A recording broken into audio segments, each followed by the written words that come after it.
I'm Major Paula Hunt, an officer in the United States Army. I just got home after 72 straight hours of field training at Fort Liberty, and I found my husband, Blake, sitting behind my desk. He'd moved my Bronze Star and my Challenge coins to make room for his spreadsheets. His voice was cold, rehearsed. Paula, I've spoken to a lawyer. I've calculated our marital assets. He slid a paper toward me, listing everything.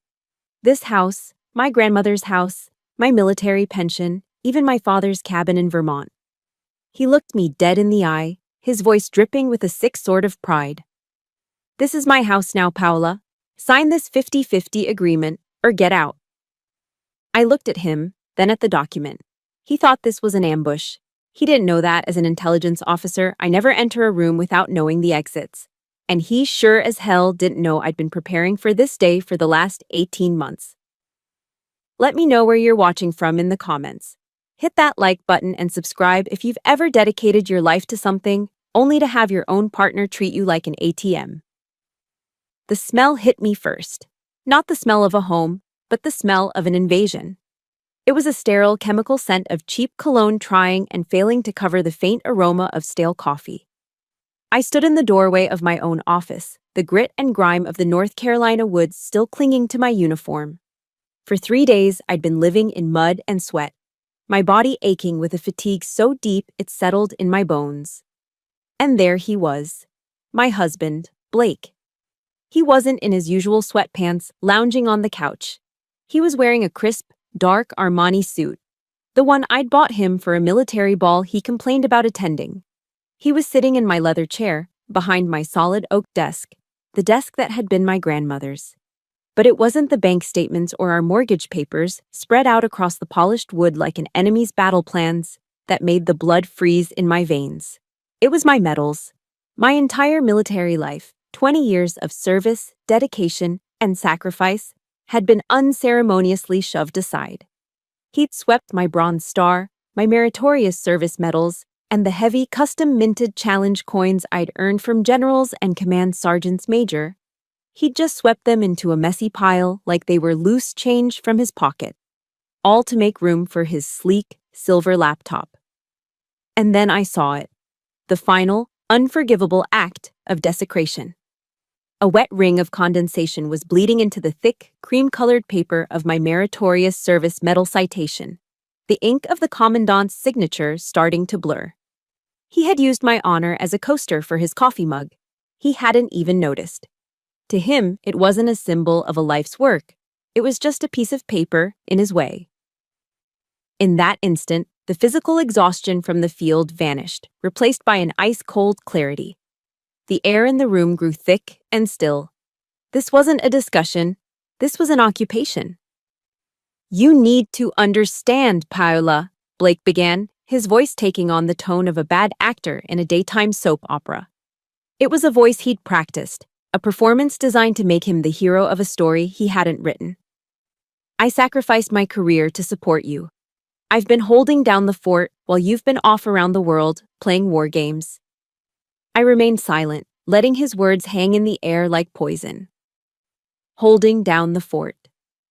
A slideshow of memories flickered through my mind, sharp and vivid.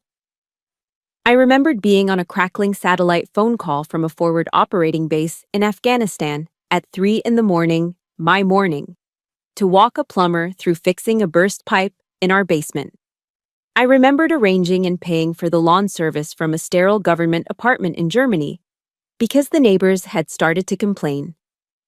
Blake's fort was a fortress of self-indulgence. It consisted of 3-hour sessions at the gym, endless networking lunches that never produced a single dollar of revenue, and marathon sessions of Call of Duty in the finished basement I had paid for. He was a simulated soldier, playing out fantasies of heroism funded by the salary of a real one. His sacrifice was a fiction he told himself so often he'd started to believe it, and now he was trying to sell that fiction to me. He pushed a stapled document across the desk. At the top, in his lazy, arrogant scrawl, were the words, Marital Asset Declaration. His handwriting, just like his logic, was sloppy and entitled. It listed everything.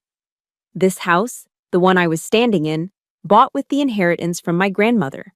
a woman who spent World War II packing ammunition in a factory while her husband fought in the Pacific. The small rustic cabin in Vermont that my father, a Vietnam veteran, left to me and me alone in his will. And the final audacious demand, 50% of my future military pension. My sweat, my sword, the years away from home, the risks I'd taken, he'd reduced it all to a line item on a spreadsheet. The law is very clear, Paula. 50-50, he said, leaning back in my chair as if he were a king on a throne he'd just conquered. He wasn't just trying to take my money. He was trying to erase my history. He was attempting to sever the legacy of my family, to claim ownership of my 20 years of service, with nothing more than a cheap pen and an absolute deficit of shame. He wanted the spoils of a war he never fought. My eyes fell to the bottom of the last page, to the name of the law firm he'd retained. Thomas Garrett and Associates. Blake puffed out his chest, a smug grin spreading across his handsome face. I hired the best in the state, babe. A dry, humorless laugh almost escaped my lips. I knew exactly who Thomas Garrett was. In Fayetteville, North Carolina, you couldn't miss him. His face was plastered on every bus stop bench and every billboard along Bragg Boulevard, promising easy divorces and big settlements. An intelligence officer always does reconnaissance on the opposition. It had taken me all of 30 seconds on Google, months ago, to discover that Mr. Garrett had been suspended from the bar not once, but twice, for ethical violations. He was a bottom feeder, a caricature of a lawyer. I let my gaze travel from the document, up to Blake's triumphant face. My training kicked in, my heartbeat slowing to a steady, rhythmic drum. I kept my voice perfectly level, devoid of the fury that was coiling in my gut. Thomas Garrett, I asked, a hint of curiosity in my tone. Is that the guy who advertises on the shopping carts at the Food Lion? The smugness on Blake's face didn't just fade, it collapsed. It was replaced by a flicker of confusion, then a shadow of panic. The predator, so sure of his ambush, had just heard the distinct click of a trap springing shut beneath his own feet. He didn't realize it yet. He didn't realize that in his clumsy attempt to lay a minefield, he had handed me the map. He didn't realize I already knew his entire plan, long before he did. And as I looked at the man who was once my husband, I couldn't help but wonder, how did I ever let someone so weak, so utterly predictable, into my life in the first place? Why did his particular brand of cheap charm feel so familiar? Why did his cheap charm feel so familiar? Because I'd spent my entire life learning its language. It had the same face, the same easy politician's smile, and the same hollow core as my brother Ryan. Standing there in my violated office, the cold reality of my marriage didn't just dawn on me. It crashed over me like a tidal wave. I hadn't married a man. I had married a ghost from my past. I grew up in a small town in rural Georgia, the kind of place that had more churches than libraries and where the rhythm of life was dictated by the high school football schedule. Under the blinding glare of the Friday night lights, boys were kings, and girls were expected to be pretty accessories on the sidelines, smiling and silent. And in that kingdom, my older brother, Ryan, was the crown prince. He was the golden boy, the star quarterback with blonde hair, blue eyes, and a smile that could talk its way out of anything. To my father, a stern, quiet Vietnam vet, Ryan wasn't just a son. He was a second chance, a do-over of the youth war had stolen from him. But the shine on a golden boy can hide a lot of rust. Ryan was the one who wrapped my dad's Ford pickup truck around an old oak tree after a night of drinking with his buddies. He was the one who dropped out of college after a single semester, claiming the professors didn't get his vision. He was the one who burned through tens of thousands of dollars on 3 different surefire business ventures: a smoothie stand, a t-shirt printing company, and some vague import-export scheme. Each time he failed, my father, a man who rarely showed emotion, would just place a heavy hand on his shoulder. "That's all right, son," he'd say, his voice thick with unearned pride. "Failure is just part of the process." And then he would open his checkbook and pay off Ryan's debts, wiping the slate clean once again. And me? I was the invisible daughter, the ghost in the family portrait. I was the one who studied until my eyes burned, earning a full ROTC scholarship to college so my parents wouldn't have to pay a dime. I was the one who graduated with honors, my name called out on a stage my father didn't attend because Ryan had a really important softball tournament that day. I'll never forget the sting of his words when I told him I wanted to join the army. He just grunted from behind his newspaper. "That's no place for a woman," he said, not even looking at me. "Why can't you just stay here and find a good husband? Be more like your brother. Be more like the charming failure who couldn't hold down a job." That was the bar. I remember bringing home a report card with straight A's and 1 B+ in algebra. He'd scowled at the paper. "A B+? What happened here?" he demanded.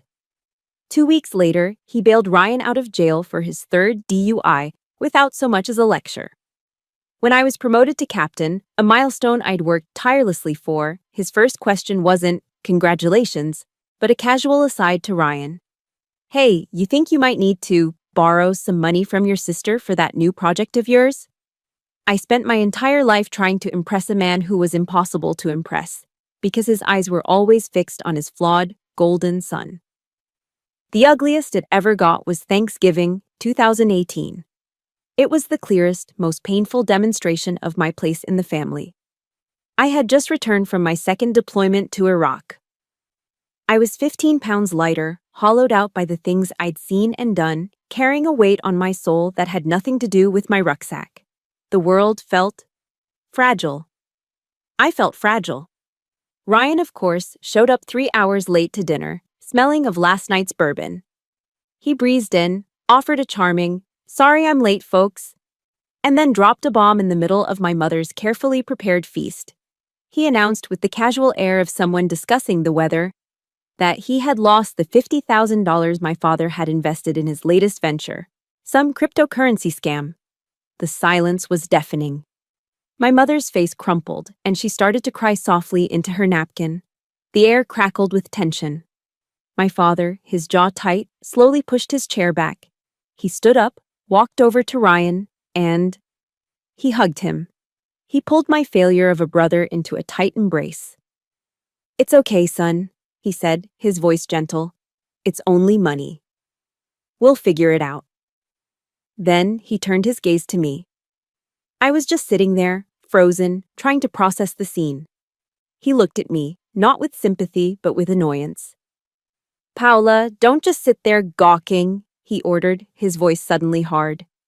"Get in the kitchen and fix your brother a plate of turkey. He looks exhausted." Exhausted. I, who had just spent a year in a war zone, was being told to serve the man who had just set fire to my father's life savings.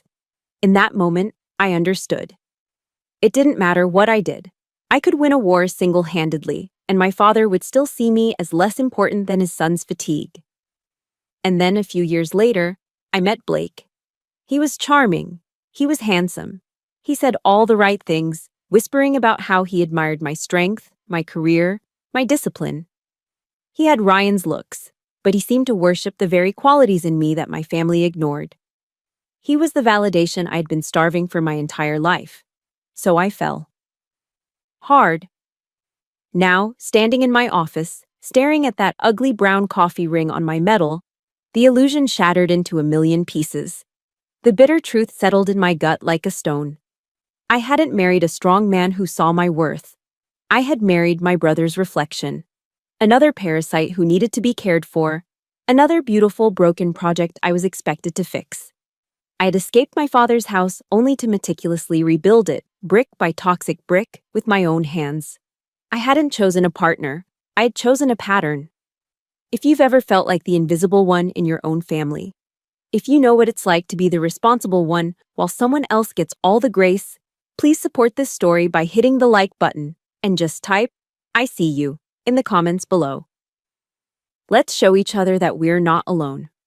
That realization, that cold, hard truth, hurt more than his betrayal, because his betrayal was just an action. This was about a map of scars I'd been following my whole life, a map that had led me right back to this exact moment of ruin. But a map does more than show you where you've been. It can also show you a way out. A map can show you where you've been, but it can also show you a way out. 18 months ago, I decided to stop following the old, worn-out lines and draw a new one for myself. The decision wasn't made in a moment of anger, but in the quiet hum of tires on asphalt, somewhere on the lonely stretch of I-95 between North Carolina and Georgia. My father was having heart surgery, and I was making the 12-hour drive alone. Blake was supposed to be with me, holding my hand, sharing the driving. But at the last minute, a critical golf meeting had come up. A can't-miss opportunity with some potential investors he'd met at the gym. So, I packed my bag, filled up the gas tank, and drove south by myself, just like I always did. The miles blurred together under a gray, overcast sky. I felt a familiar ache settle deep in my chest. The exhaustion of being the only adult in the room, the only one who showed up. To fill the suffocating silence, I turned on a podcast. It was Brené Brown. Her warm Texas accent filled my car as she talked about the anatomy of trust. She said trust wasn't built in grand, heroic gestures. It was built in the small, mundane moments. The sliding door moments. It's remembering a birthday. It's asking, "How are you?" and actually waiting for the answer. It's choosing to believe your partner's best intentions. And it's never, ever, using their vulnerabilities against them. As she spoke, a cold, hard certainty crystallized in my mind. I didn't trust Blake, not in the small ways and certainly not in the big ones. I didn't trust him to manage a utility bill, let alone my heart. I realized I hadn't been loving him. I'd been managing him. I was his executive officer, his financial planner, his social secretary, and his mother, all rolled into one. I was constantly running interference, making excuses for him, covering for his inadequacies. I remembered once I'd bought him one of Brown's books, Daring Greatly. I found it a week later on his nightstand, being used as a coaster. He'd laughed when I mentioned it. "You don't need all that self-help crap, baby," he'd said, kissing my forehead. "You've got me." The irony was so thick it was suffocating. My kindness to him wasn't generosity. It was conflict avoidance, and it had to stop. The moment I got back to Fayetteville, before I even fully unpacked, I made an appointment. Not with a marriage counselor. There was nothing left to counsel. I made an appointment with Rachel Thornton. In the military community around Fort Liberty, Rachel was a legend. She was the lawyer colonels and generals put on speed dial when their 2-decade marriages finally imploded. Her name was spoken in hushed, reverent tones at the officers' club. She was sharp, expensive, and she did not lose. Her office was exactly what I expected, located on the top floor of a downtown high-rise with panoramic views of the city. It was clean, minimalist, and exuded a quiet, lethal competence. There were no family photos, no sentimental clutter. Just a solid mahogany desk and 2 leather chairs. I sat down across from her, a woman with piercing blue eyes and a perfectly tailored suit. I took a breath and laid out my mission objective. "I'm not looking to file for divorce today, Ms. Thornton," I said, my voice steady. "But I need to prepare for a future conflict. I need to protect everything my family passed down to me and everything I've bled for in my career." I expected questions, judgment, maybe even pity. Instead, Rachel just gave a slow, deliberate nod. "Major Hunt," she said, a hint of a smile on her lips. "Let's build a fortress." And for the next 6 months, that's exactly what we did. It was a covert operation conducted in total secrecy. Following Rachel's guidance, we established an irrevocable trust. It was a legal lockbox. I transferred the deed to my grandmother's house and my father's Vermont cabin into it. Legally, they were no longer mine to be divided. They were legacy assets, completely walled off from the definition of marital property. Blake even signed some of the transfer paperwork, believing it was just boring estate planning stuff he didn't need to understand. Next, we conducted a full financial audit. On the advice of the Judge Advocate General's office, the Army's own lawyers, I opened a new private bank account at Navy Federal. My military paycheck was rerouted there.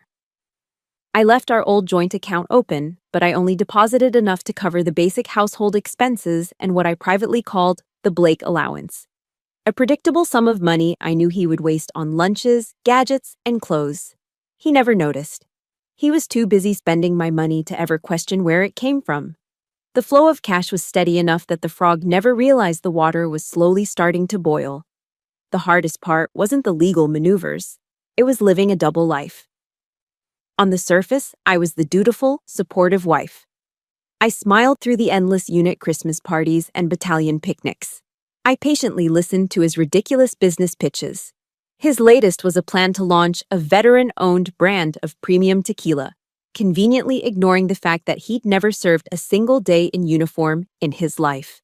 I would nod, offer vague encouragement like, "That sounds interesting, honey." And then, later that night, I would make a detailed entry in a private journal. Every lie, every broken promise, every dollar wasted. It was all logged, dated, and cataloged. I felt exhausted by the sheer effort of the deception. But underneath the fatigue, a different feeling was growing. A quiet, cold strength. I wasn't a victim waiting for the axe to fall anymore. I was an intelligence officer, gathering intel on a hostile target. I was mapping his patterns, his weaknesses, his ego. I was preparing the battlefield long before the first shot was ever fired. Because in my world, you learn a fundamental truth. Victory is never decided in the heat of the final battle. It's won in the long, lonely hours of preparation that come before it. And while Blake was planning his party, I was building my fortress, stone by silent stone. A fortress can be a lonely place. What I didn't realize then was that I was also, unknowingly, building a different kind of army. I had fortified my legal and financial positions, building walls of paper and law to protect my future.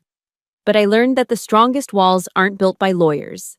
They're built by loyalty. And that lesson came at 2 o'clock on a Tuesday morning, 7 months before Blake's ambush. The call came from my mother.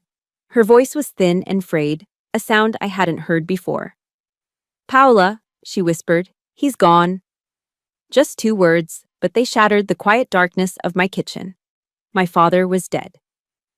The phone slipped from my hand and clattered onto the tile floor.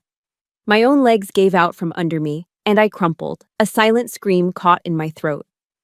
I was suddenly a child again, lost and terrified. The grief was a physical thing, a crushing weight that left me unable to breathe. From the bedroom, Blake emerged, squinting against the dim light from the hallway. He didn't rush to my side. He didn't ask what was wrong. He just stood there, annoyed, running a hand through his perfectly messy hair. "What the hell is all the noise?" he grumbled. Through a wave of ragged sobs, I managed to choke out the words. "My dad. He's gone." Blake didn't move. He just stared at me for a long moment, and then he sighed. It wasn't a sigh of sympathy. It was a sigh of profound, selfish irritation. "Damn it," he said, the words sharp and cold. "I just finalized that fishing trip to the Outer Banks this weekend with the guys. Now the whole thing is shot." He didn't hug me. He didn't offer a single word of comfort. He just turned around, muttering something about how he could never catch a break, and went back to bed. I heard the bedroom door click shut, plunging me back into darkness. I sat there on the cold floor, utterly alone, feeling a cold more profound than any winter night. The man I had promised my life to had just valued a fishing trip over my father's death. I don't know how long I sat there, wrapped in a silence that was louder than any scream. 30 minutes? An hour? The world had stopped turning. Then, through the fog of my grief, I heard a soft, hesitant knock on the front door. I stumbled to my feet, my body feeling heavy and disconnected. Peeking through the peephole, I saw Emma. My best friend. My battle buddy. We'd been through the grueling intelligence officer course together, learning to trust each other in ways civilians could never understand. She was standing on my porch in an old pair of flannel pajama pants and a faded Army PT shirt, her hair a mess. I opened the door, and she just looked at me with her kind, steady eyes. "Your sister called me," was all she said. No awkward questions, no empty platitudes. She just stepped inside, her presence a quiet anchor in my swirling chaos. She walked past me into the kitchen, filled the kettle with water, and put it on the stove to boil. Then she came back and simply sat down on the floor across from me, pulling her knees to her chest. She didn't speak. She didn't try to fix it. She was just there. Her silent, unwavering presence was the only thing that kept me from shattering into a million pieces. The next morning was a blur. I moved through the house like a ghost, mechanically trying to find a flight to Georgia, my mind numb. Blake had been on the phone since sunrise, loudly trying to reschedule his precious fishing trip, his voice echoing with frustration. Around 9, the doorbell rang again. It was Mrs. Chin, my elderly neighbor from across the street. She was a tiny, formidable woman, the widow of a command sergeant major who had fought at the Chosin Reservoir in Korea, one of the Marine Corps' most brutal and heroic battles. She stood on my porch holding a large steaming stock pot. The rich, savory aroma of chicken soup filled the air. "I heard about your father," she said, her Korean accent thick and her voice firm, like a commander giving an order. "You need to eat. Soldier cannot fight on an empty stomach." She pushed the heavy pot into my hands, her dark eyes looking straight into mine. It wasn't a look of pity, but one of fierce, protective love. It was the look of someone who understood loss, who understood duty. Behind me, in the living room, Blake was laughing into his phone, finally having secured a new date for his trip. The contrast was so jarring it made me physically sick. A week later, I returned from the funeral, my heart a hollow space in my chest. I walked into a house that felt different. It was clean, spotless. Emma had come over and done everything: the laundry, the dishes, even wiped down the countertops. On my front porch, there were 2 frozen casseroles in aluminum pans with a note taped to the top in Mrs. Chin's neat handwriting: "Heat at 350. Eat." And on my clean kitchen table, there was a small bouquet of white lilies and a card. It was from my lawyer, Rachel Thornton. It wasn't a generic sympathy card from a Hallmark store. It was a handwritten note on her professional letterhead. It said, "Paula, take your time. The fortress is secure. We have your 6." That's when I finally understood. Blake, my father, my brother. They might be my blood. But they were not my family. My family, my real family, was a retired soldier who knew the power of just showing up, a war widow who knew that soup was a weapon against despair, and a shark of a lawyer who understood that loyalty was the ultimate legal defense. They were my squad. With them guarding my flank, I felt ready for anything. I was prepared legally. I was supported emotionally. And right on cue, the enemy began his clumsy advance. My squad was in place. My fortress was secure. My emotional defenses were reinforced. And right on cue, the enemy began his clumsy advance. His intelligence operation, as I privately called it, began about a month before the ambush. And it was as subtle as a tank crashing through a garden party. His first move was a clumsy frontal assault on my family. My mother called me, her voice tight with a fury I knew all too well. She was a Georgia bulldog in human form, a tough Southern woman who had been a military wife for 30 years and could smell nonsense from a mile away. "Paola," she said, skipping the pleasantries, "your husband just called me." I felt a cold knot form in my stomach. Oh, what did Blake want? "He wanted to know about the deed to the Vermont cabin," she snapped. "He gave me some song and dance about wanting to surprise you. Said he wanted to modernize the property records for tax purposes." She let out a sharp, derisive laugh. "Tax purposes?" I told him if he was so concerned about taxes, he could take it up with the IRS. And then I told him to never, ever call me about my daughter's money again. She hung up. I didn't have to warn her. My mother had been watching men like Blake her entire life. She knew a parasite when she saw one. Strike one for the enemy. His next target was Emma. A few weeks later, I was on TDY, temporary duty, in Washington, D.C. for a series of briefings at the Pentagon. Emma was at my house, managing my schedule and correspondence from my home office. Blake, seizing the opportunity, decided to launch a charm offensive. He showed up at the office door with 2 coffees from Starbucks, a dazzling smile plastered on his face. "Emma, you're a lifesaver," he began, his voice dripping with synthetic sincerity. "I really want to take some of the load off Paula. She works way too hard." He leaned against the doorframe, trying to look casual and concerned. I was thinking, could I maybe take a look at the most recent financial statements? I just want to make sure everything's stable, you know? Get a handle on things for her. Emma, who was the co-architect of my entire defensive strategy, played her part beautifully. She gave him a sweet, accommodating smile. "Oh, Blake, that's so thoughtful of you," she cooed. "Of course. Let me print those out for you." She then handed him a neatly compiled report of the joint household account, the decoy. The one I intentionally kept funded just enough to pay the bills and his allowance. He took the papers, feeling victorious, completely unaware that he was studying a map of a fake country. Strike two. But his final move, the one that sealed his fate, wasn't just clumsy. It was arrogant. It was stupid. It was the act of a man so blinded by his own entitlement that he couldn't see the cliff edge right in front of him. I was reviewing my monthly statements online when I saw it. It was on my military Star Card account. Now, for those who don't know, the Star Card is a line of credit exclusively for service members and their families. You can only use it on military installations, at the PX for a new uniform, at the commissary for groceries, or at the on-base gas station.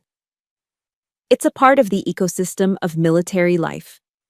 My statement was always the same boring list: gas, groceries, a haircut at the base barber.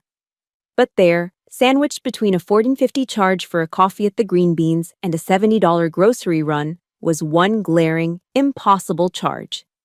A single payment of $5,000 made out to Garrett and Associates.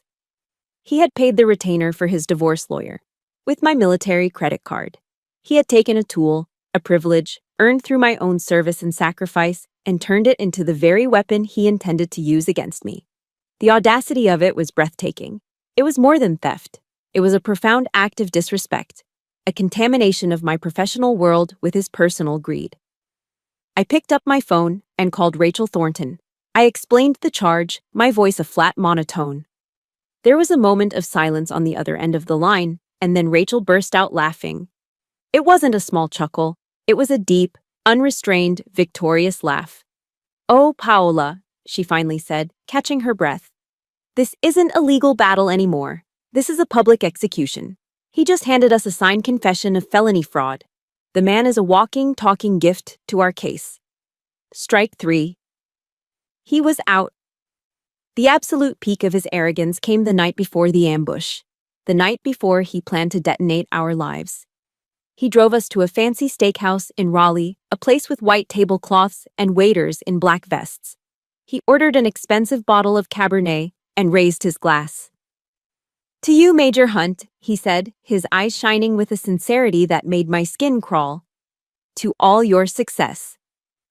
I knew from a forwarded email Emma had intercepted that he'd spent 2 hours that very afternoon in a strategy session with Thomas Garrett. He wasn't toasting my success. He was toasting his impending payday. He was celebrating the successful conclusion of his plot to stab me in the back, and he was doing it on my dime.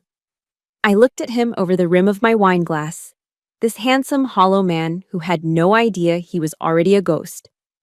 I smiled my most supportive wife smile and clinked my glass against his. "Thank you, Blake," I said, my voice smooth as silk. "It's so good to know you're always in my corner." He had no idea I wasn't just lying. I was confirming my final piece of intelligence before the main engagement. The battle he thought he was starting tomorrow, I was about to finish it. The steak dinner was the overture. That night, back at the house, the final act began. The air in my own home felt foreign, thick with a tension so palpable I could taste it. It was the same day as the ambush in my office, but the atmosphere had shifted from a surprise attack to a drawn-out siege. Blake had tried to set a stage. He'd lit a few candles, their flickering light casting long, dancing shadows on the walls. But no amount of candlelight could mask the greasy, cloying smell of cheap Chinese takeout. I walked into the dining room, and my breath caught in my throat. He was serving dinner. Little white cardboard boxes and plastic containers from Panda Express were sitting open on the table, globs of sticky orange chicken, beef and broccoli, and a styrofoam cup of hot and sour soup. And he was serving it on my grandmother's Lenox holiday china. The fine porcelain plates, rimmed with holly and ivy, that we only ever used for Thanksgiving and Christmas. Plates that had held the weight of family tradition for 3 generations were now being desecrated with fried rice and chow mein. He was ladling a history of disrespect onto a family heirloom. It was a declaration of war. "Have a seat," he said, his voice laced with a false, magnanimous tone, as if he were a king granting me an audience. I sat, my movements stiff and controlled. My body was a coiled spring. He launched into his rehearsed speech, a near-perfect echo of the performance he'd given that morning. He spoke of how my military career had created a distance between us. He lamented how he had been forced to carry the emotional burden of our marriage while I was deployed. He talked and talked, weaving a careful narrative that painted him as the martyred husband, the unsung hero, the victim of my ambition. I let him speak. I didn't interrupt. I didn't argue. I just watched him, my gaze steady and unwavering. My training as an intelligence officer had taught me the immense power of listening. You let the target talk, and eventually they will give you everything you need. My phone, tucked into the pocket of my jacket, was recording every single word. North Carolina is a one-party consent state. I just needed one final, undeniable piece of evidence. I needed his confession on tape. Finally, the monologue wound down. He slid the fraudulent separation agreement across the table, the document I had mentally labeled his terms of surrender. He had added a few new, even more ridiculous demands since that morning. He wanted the house, 50% of my pension, alimony, and a new clause demanding all family military heirlooms, as if the medals my grandfather had earned were now his to claim. I stared at the papers, my face a blank mask. I didn't react. My lack of immediate compliance seemed to shatter his composure. The calm, calculated facade cracked, revealing the ugly, entitled rage beneath. He slammed his fist on the dining room table. The Lenox china jumped with a sickening clatter. "Listen to me, Paula," he roared, his voice raw and shaking. "I've been more than generous. You either sign the damn papers or you get the hell out. This is my house now." And there it was, the kill shot, the confession. A direct, unequivocal threat and an explicit statement of his intent to seize property that was not his. All of it beautifully captured in high-fidelity audio. The trap was sprung. I lifted my eyes from the document and met his gaze. There was no fear in me, only a cold, crystalline resolve. I let a slow, sad smile touch my lips. "You're right, Blake," I said, my voice barely a whisper. "You've been more than generous." Victory flashed in his eyes. He leaned back in his chair, a triumphant smirk spreading across his face. He thought he'd won. He thought my quiet words were the sound of surrender. I reached for the pen lying next to the papers. My hand was perfectly steady. Slowly, deliberately, I initialed the bottom of each page. Then, on the final page, I signed my full name with a crisp, decisive flourish. I capped the pen and placed it neatly back on the table.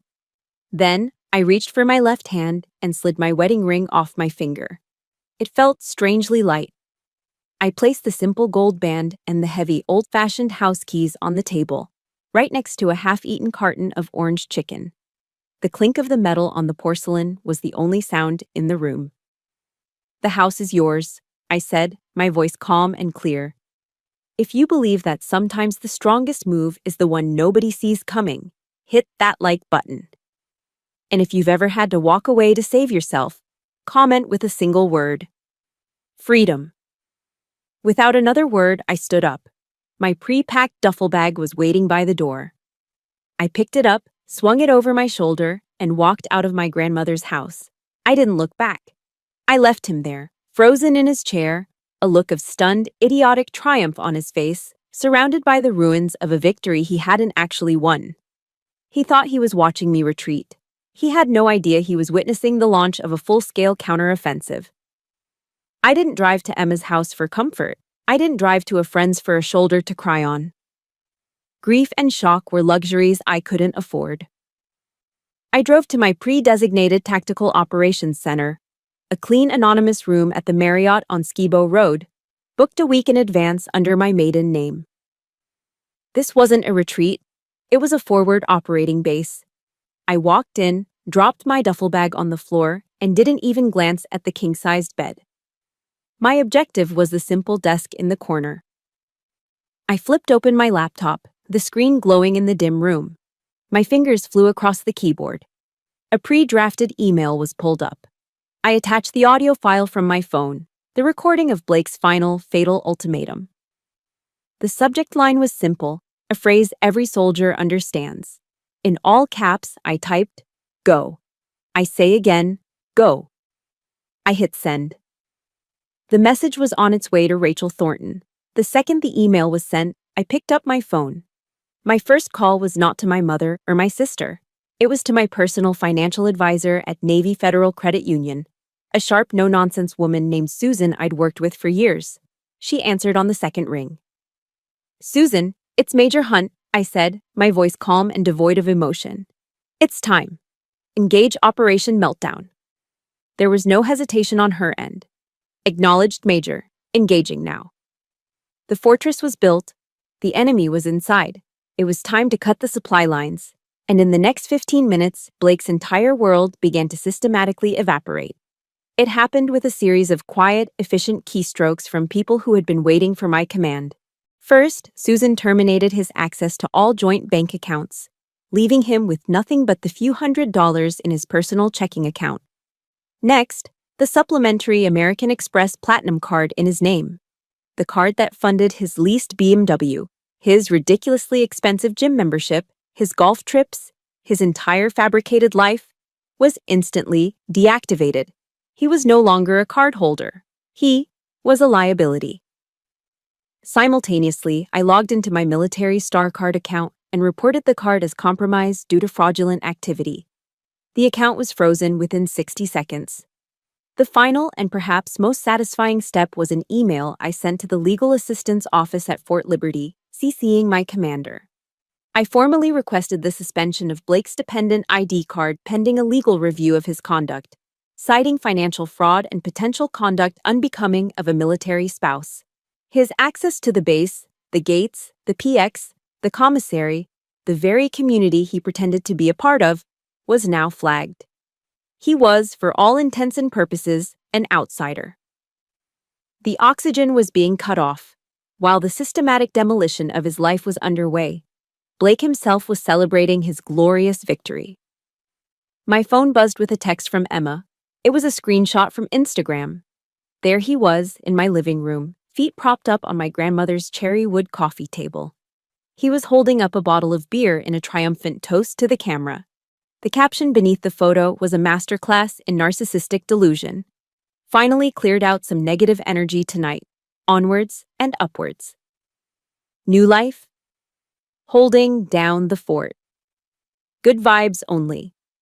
He was bragging on a public forum about stealing my home and kicking me out. He was using hashtags that mocked the very lies he used to tell me. He was arrogant, he was brazen, and he was, without a doubt, the stupidest man I'd ever met. I forwarded the screenshot to Rachel. Her reply came back in seconds.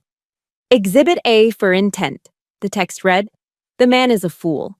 This is beautiful." The fallout from Operation Meltdown didn't take long.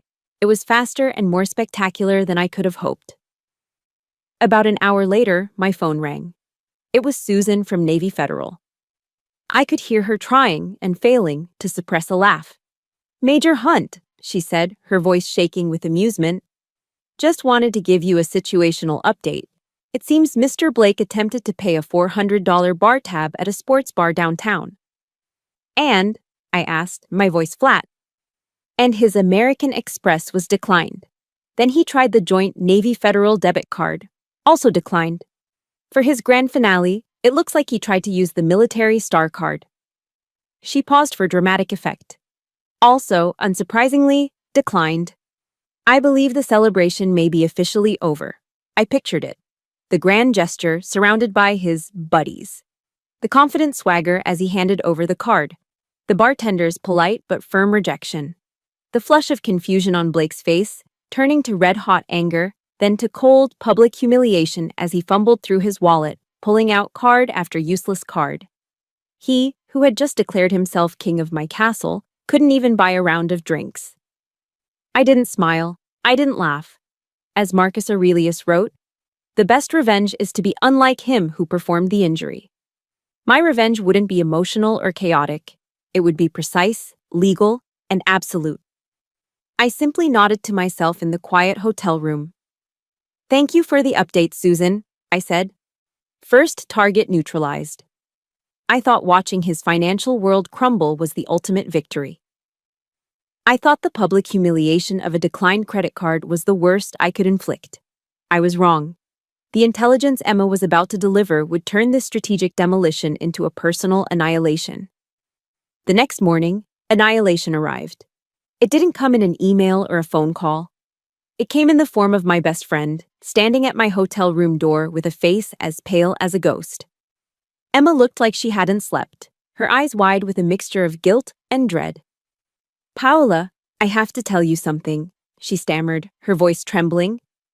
She stepped inside, unable to meet my eyes. I saw Blake, a few months ago. You were out at Fort Huachuca for that advanced NCO course. He was here, at this Marriott, actually, with another woman." She finally looked at me, her face pleading for forgiveness. "I didn't tell you because you were prepping for your big evaluation. I didn't want to derail you. I hoped it was a one-time thing, a stupid mistake." "I'm so sorry, Paula. I should have said something." The cold, controlled anger I'd been nursing for the past 12 hours began to melt, replaced by a dull, familiar ache. Of course, he was cheating. It was the last piece of the pathetic puzzle. I reached out and put my hand on her arm. "Emma, you did nothing wrong," I said, my own voice surprisingly steady. "You were protecting your friend, that's all. Did you know who she was?" Emma nodded, her relief visible. She pulled out her phone, her fingers shaking slightly as she tapped the screen. "Her name is Jessica Reeves," she said, her voice filled with disgust. "She's a personal trainer." She handed me the phone. Jessica's Instagram profile was public. It was a predictable collage of gym selfies in brightly colored spandex, bikini photos on a beach, and inspirational quotes about hustle and good vibes. I scrolled through the images, my stomach churning. And then I stopped. My finger froze on the screen. It was a photo of her and a friend laughing at some trendy downtown restaurant. My thumb moved to zoom in, my heart pounding against my ribs. There, around her tanned, smiling neck, was my grandmother's sapphire pendant, the delicate antique necklace with the deep blue stone that I had searched the entire house for, turning over every drawer, convinced I had lost it. Blake had helped me look, his face a mask of concern, telling me it must have disappeared during one of our moves. He had lied. He had stolen it from me. A wave of nausea washed over me. I kept scrolling, a sense of dread coiling in my gut. Another photo. A selfie of her in a convertible, hair blowing in the wind, one hand on the steering wheel. And on her wrist. Oh my God! On her wrist was my grandfather's watch. His vintage 1940s Hamilton field watch, the one he wore when he stormed the beaches of Normandy on D-Day. The watch my father, his hands trembling with Parkinson's, had placed in my palm just before he died.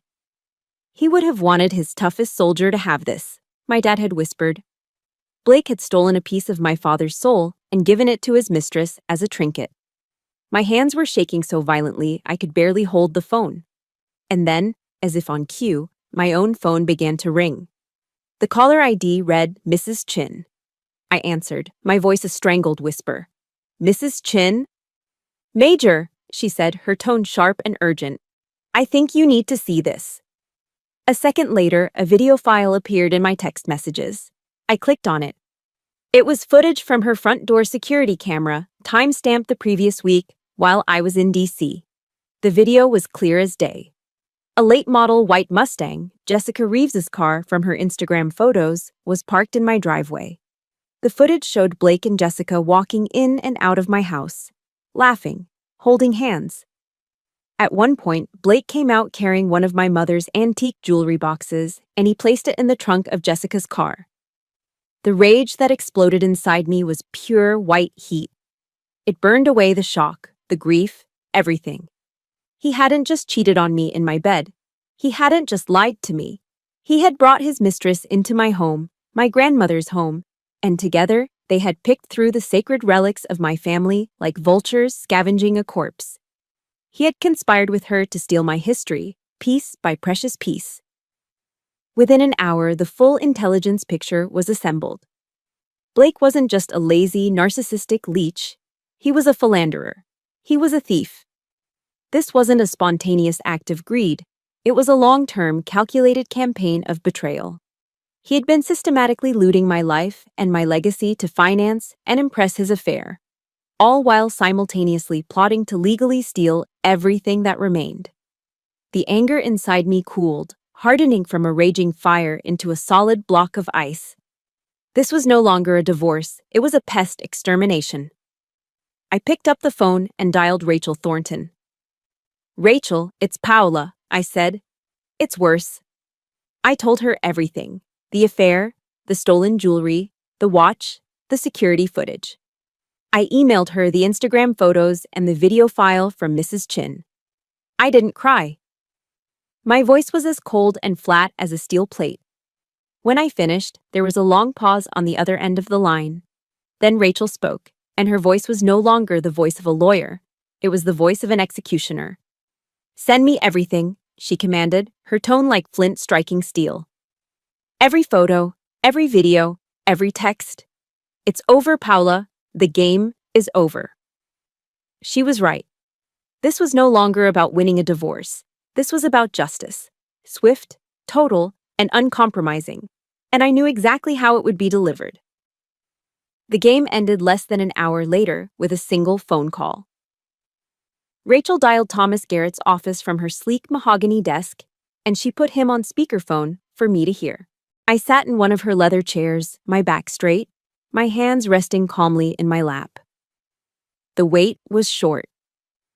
"Tom Garrett," a smug, gravelly voice answered. "Tom, it's Rachel Thornton," she said, her voice as cool and smooth as polished granite. "I'm reviewing the separation agreement you sent over on behalf of Mr. Blake. I see you've listed the property on Hay Street as a primary marital asset." I could practically hear the smirk in Garrett's voice. "That's right, Rachel. My client has established residency. The law is quite clear." Rachel cut him off, her tone shifting from cool to ice cold. "Then I assume you're also aware, Tom, that the property in question was placed into an irrevocable trust 18 months ago?" Dead silence. The smugness evaporated, replaced by a thick, heavy pause. I could hear the faint sound of papers shuffling frantically on the other end of the line. A trust?" Garrett stammered, his voice suddenly an octave higher. "What kind of trust?" "The legally ironclad kind," Rachel replied, pressing her advantage. "And are you aware that your client, Mr. Blake, signed the notarized documents acknowledging the existence and terms of that trust? His signature is right here, next to my client's." The shuffling stopped. Garrett was cornered. "Now, Rachel, hold on," he sputtered, trying to regain his footing. "There may have been some misunderstanding with my client." "Oh, there's no misunderstanding, Tom," Rachel said, delivering the final, devastating blow. "I also have a crystal-clear audio recording from last night, a recording where your client explicitly states, and I quote, 'This is my house now,' before coercing my client into signing a fraudulent document that you both knew was based on a false premise. Do you have any idea what you've done, Tom? You've made yourself an active participant in felony fraud." A muffled sound came through the speaker, and then Garrett's voice, no longer directed at Rachel, but screamed in panicked fury at someone else in his office. "Blake, you idiot! You told me she agreed to it." He had forgotten to mute the phone. We could hear every panicked, incriminating word. "You absolute moron! She was recording you! You committed fraud, Blake! You handed her the evidence to bury you." The rest of the call was short. Rachel laid out the terms of surrender. Not a negotiation. An unconditional surrender. Blake had 24 hours to remove his personal belongings from my property. If a single item of mine was missing, or if he was not completely gone by noon the next day, she would forward the audio recording, the Instagram posts, the security camera footage of the theft, and the fraudulent credit card charge to the Fayetteville Chief of Police, the Cumberland County District Attorney, and my commanding officer at Fort Liberty. He had no choice. The king had been toppled. The game was over. To ensure a smooth transition of power, I called in an appropriate supervisor, my brother-in-law, David. David is a Marine gunnery sergeant, stands 6'3", has a shaved head, and a neck as thick as a tree trunk. He doesn't say much, but he doesn't need to. His very presence is a statement. He agreed to oversee Blake's departure. The next morning, I parked my car down the street, watching from a safe distance. Blake's brother arrived in a battered, rust-colored Ford F-150, a cloud of exhaust smoke sputtering from its tailpipe. David's immaculate black Ram 1500 was parked in my driveway like a silent, imposing sentinel. I watched as Blake, his face pale and slack with shock, began his walk of shame. He was no longer the conquering hero. He was a defeated man, reduced to carrying boxes of his own junk. Even in his final moments of delusion, the arrogance flickered. David later told me that Blake had tried to unhook the 80-inch flat-screen TV from the living room wall. "I paid for that," Blake had insisted, his voice trembling. David didn't argue. He didn't raise his voice. He simply pulled a folded piece of paper from his pocket and held it up for Blake to see. It was a copy of my military star card statement, with the purchase of the television from the Fort Liberty PX, and my name highlighted in yellow. Blake said nothing more after that. In the end, everything Blake truly owned fit in the bed of that rusty pickup truck.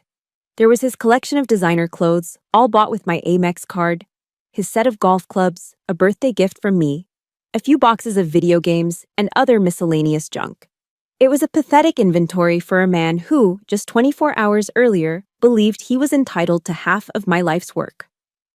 Across the street, Mrs. Chin stood on her perfectly manicured lawn, her arms crossed over her chest, observing the entire pathetic spectacle. She looked like a general reviewing a defeated army. As the F-150, loaded down with the sad remnants of Blake's life, finally sputtered down the street and rounded the corner, she caught my eye from across the way. She gave me a single, sharp nod of approval. He came into my life with nothing.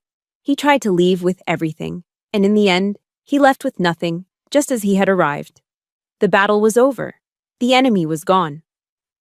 And for the first time in a very long time, my home was silent. Now, the real work could begin. Reclaiming it. The reclaiming began the next day. I called it Operation Clean Sweep. It wasn't about anger anymore. It was about purification. I hired a deep cleaning service, a team of professionals who descended on the house with industrial-strength supplies. I gave them one simple instruction. I wanted no trace of him left.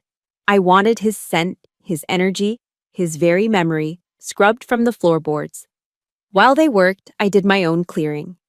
The king-sized mattress from our bedroom, the one that had held so many lies, was dragged out to the curb with a sign that said, "Free."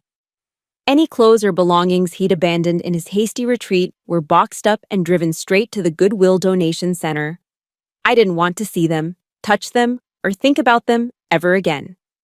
My most important act was throwing open every single curtain and blind in the house. I let the bright, unforgiving North Carolina sunlight flood into every corner, chasing out the shadows.